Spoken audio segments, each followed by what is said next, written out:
Hey, what's up YouTube? You already know it's AllCity Live TV and thank you for tuning in. Today we're going to be talking about badges that the pros use versus badges that a semi-competitive slash casual gamer may consider using on NBA 2K20. What are the differences between pro gamers and semi-competitive slash casual gamers? You got to understand that when you're thinking about pro gaming, there's a whole team strategizing, coming together for a win, and you would like to believe that that's the case for every single game in NBA 2K20, but then you consider randoms, and we all know what we get when we consider running with randoms out there, or people who haven't quite developed their IQ on both the defensive end and the offensive end to kind of put together sets and plays to get a team win versus win carrying a team per se. So I wanted to kind of take a closer look at some of the shooting badges today. We're gonna go right into the badges right now and talk about shooting badges that may differ from pro gamer to semi-competitive slash casual gamers out there. As you guys know, as I mentioned in previous videos, the pro gamers, shout out to Pacers Gaming because I learned this from Pacers Gaming. They're like our extended family out there. I also want to give a huge shout out to RVN and Dano for making it onto the Rate My Build live stream yesterday. If you missed that, you might want to go back and check that out. They rated RVN's build. It was a 3-and-D guard, and it was pretty dope because here at AllCity Live TV, we got a ton of love from the homies at Pacers Gaming, so it was super dope. It was a great experience. I enjoyed myself on their live stream. The pro gamers really like to equip the diamond setup. So their diamond setup is Deadeye, Green Machine, Hot Zone Hunter, and Quick Draw. Those are your primary badges if you're a pro gamer out there as far as Pacers Gaming goes. This is some of the info that I gotten or received from Pacers Gaming.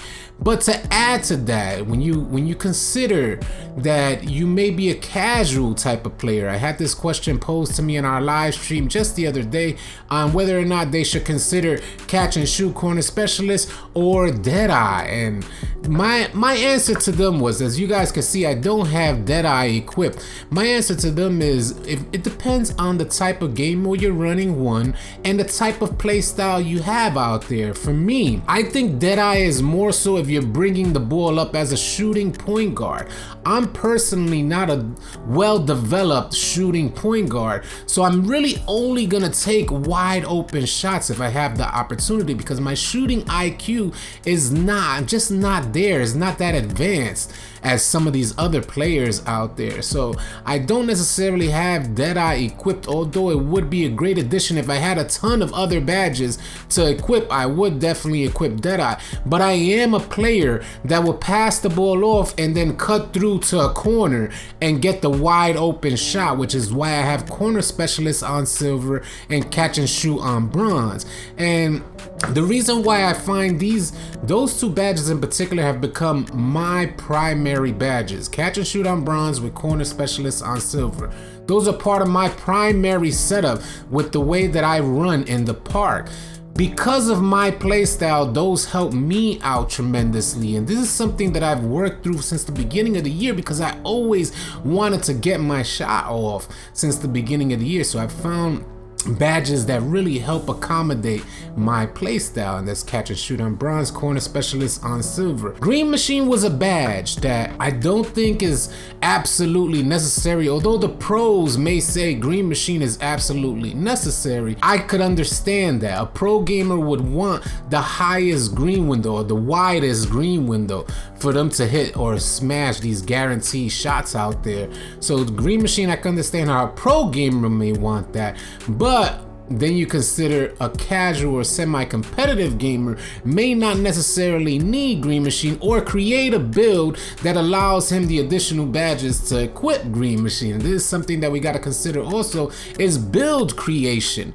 You know, when you're a pro gamer out there, they're considering all aspects of team play versus a semi-competitive or casual gamer who's really thinking about self-play because they may not consistently run with the same players day in, day out like a pro gamer would. So a pro gamer creating a build will create a build that accommodates his teammates' strengths and makes up for his teammates' weaknesses, as opposed to a casual or semi-competitive gamer who really got to focus on self because his teammates may switch day in and day out. So you got to take those things into consideration. A pro gamer would probably more than likely, if they're gonna be spotting up or shooting, they're gonna create a build that allows them enough badges to equip Green Machine out there. Hot Zone Hunter, a primary badge. I imagine all players across the board, pro, semi-competitive, casual, will equip the Hot Zone Hunter badge, Range Extender, and Quick Draw badges. These are badges that are universal per se. So these are like some of the main 3 badges. Although Range Extender may not be absolutely necessary for every single player, and Quick Draw may vary depending on the type of jump shot you have out there, those are gonna be badges that will be equipped, in my opinion. If you guys feel differently out there, please let us know in the comment section below. But as you can see, the difference between, I like to consider myself a semi-competitive type of player / casual type of player. So I don't necessarily have Deadeye, but the pros will say, no, you need to have Deadeye equipped. That may vary depending on which pro you talk to, but I know the homies over at Pacers Gaming recommend the diamond setup for your shooting badges. Hot Start is a badge that I would like to consider. I did hear some of the pros mention that Hot Start you may want to consider Hot Start as a secondary badge. I also noticed that in yesterday's Rate My Build live series by Pacers Gaming, one of the builds had Volume Shooter on, and they were immediately against Volume Shooter. And I do want to touch base on Volume Shooter because some people feel like Volume Shooter is a good badge to have, and I do as well, but you got to take into consideration your playstyle. You can't take 1 or 2 shots per game. This can be your ideal playstyle and then want to equip Volume Shooter. Volume Shooter is exactly as the badge states, is for players that actually shoot a lot of shots. That's where your percentage will kickstart boosting up after you take a couple shots. Not just a player. It's a wasted badge for a player that takes only 1 or 2 shots per game. But if you're the primary aggressor, if you're out there shooting, you're bringing the ball up, shooting off the dribble, you're taking 5 to 10 shots or whatnot per game, you're scoring most of the points out there with your shot, Volume Shooter may be a huge consideration. So that's something to do with Volume Shooter. A lot of people still talking about Steady Shooter, and we saw some Steady Shooters. It seems like Steady Shooter is working its way back down the list. It had a little shine not too long ago, just maybe a few weeks ago, but we saw a Steady Shooter yesterday, a couple Steady Shooters yesterday, and you are hitting contested, but man, I gotta tell you, the penalty for open shots is getting greater and greater by the day. I see a bunch of whites going up on those Steady Shooters, and they are missing those open shots. Slippery Off Ball, still a goated badge. I imagine if you're a pro gamer versus a semi-competitive / casual gamer, this is a badge that pertains to particular builds. So unless you have a ton of shooting badges, Slippery Off Ball may not be a consideration for you. Or if you're a big out there, if you're big and you only have 1 shooting badge, this is the shooting badge that you want to probably take into consideration the most, Slippery Off Ball, to help your movement off ball. So pros versus casual gamers, I think it more so depends on the type of build you have out there. Difficult Shots, another great badge that I'm seeing more and more players equip for both casual and pro gamers out there. Pro gamers actually have less of an opportunity to take full advantage of difficult shots, as you gotta understand, pro gamers, like I said, there's a complete strategy involved with pro gamers. the whole unit is working together toward the win. And this goes for offense and defense. So they're taking this into consideration, like they're looking at tape, reviewing the type of plays that a particular team may run, and they're trying to adjust their defense accordingly. This leaves less room for difficult shot opportunities unless you're a super goated point guard out there, which there aren't that many super goated point guards out there.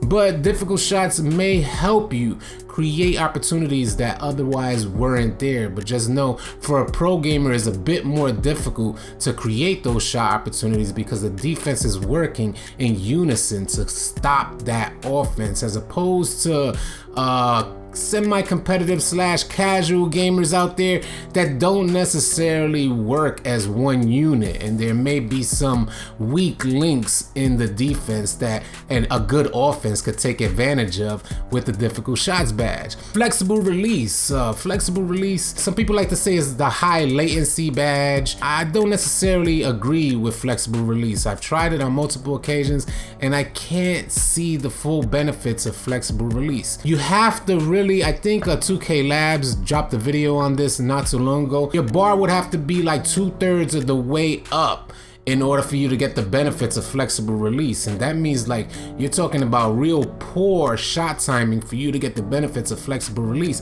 So the penalty that you get for poor shot timing, there's already going to be a penalty there, and then you consider the badge accommodates poor shot timing. So, does it break even? In other words, your percentage will probably be low on hitting those shots. And 2K Labs also had the graphs to show that flexible release wasn't actually a badge worth equipping this year. So I don't think it matters whether you're pro or semi-competitive versus a casual gamer. You may, semi-competitive / casual gamer, you may not even think about flexible release. But clutch shooter, I imagine the pro gamers would consider equipping clutch shooter. I don't necessarily think it's a badge that a semi-competitive / casual gamer should necessarily consider unless they have a ton of badges to equip. As if you're a park player, you're only activating this badge like towards the end of the game. And if you're a rec or a pro-am player, there's a badge that you equip if you have a ton of other badges to kind of spread amongst your shooting badges. Aside from that, you don't necessarily need the clutch shooter badge. I'd recommend actually hitting the lab if you're a casual / semi-competitive player, hitting the lab and mastering your shot over equipping clutch shooter. But I cannot say it's not a good badge to have, but I think it's more so a badge that a pro gamer might consider equipping, as pro gamers are running complete sets. And this is the difference between pro gaming versus semi-competitive / casual gaming, is that pro gamers are actually running sets out there, studying how to run plays, and studying how to run these plays could get you open for a clutch shot in the fourth quarter with the time running down. This is something that casual gamers / semi-competitive gamers don't have to their advantage. They're not practicing sets out there. Most semi-competitive / casual players are not hitting the lab with their teammates to practice sets to play against a particular defense and take a particular shot. It's just not the case. Most semi-competitive / casual players just wing it. Time is running down. They might have one play in their pocket, but aside from that, there's nothing much else to it, and they take each game as like gained experience for the next game. But everything is pretty much winging it, as opposed to a pro gamer that knows this play is gonna be set. We're gonna be in this position no matter what. This is the play we're running. And I'm sure they have plan A, B, and C available at their disposal because there's so much practice and studying involved for being a pro gamer. So that's how I feel about clutch shooter. Is a badge that may primarily go toward pro gamers because they're working in complete unison to create and set up these plays. Badges like deep fades, I don't necessarily think a pro gamer would consider equipping. It may pertain to your type of archetype, but just like difficult shots, there aren't many opportunities to take advantage of certain badges out there.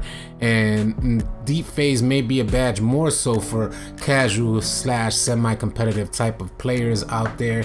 Where else can we go? Ice and Veins, and we don't even need to talk about that. Pick and Popper and Pump Fake Maestro, Tireless Shooter. Pump Fake Maestro I thought was really interesting.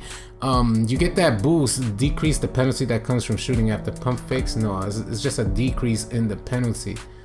Shortens the timer that determines how long after a pump fake. Yeah, I don't think to tell you the truth, I don't think pro gamers or casual / semi-competitive players are using Pump Fake Maestro, but somebody did say something interesting about Pump Fake Maestro.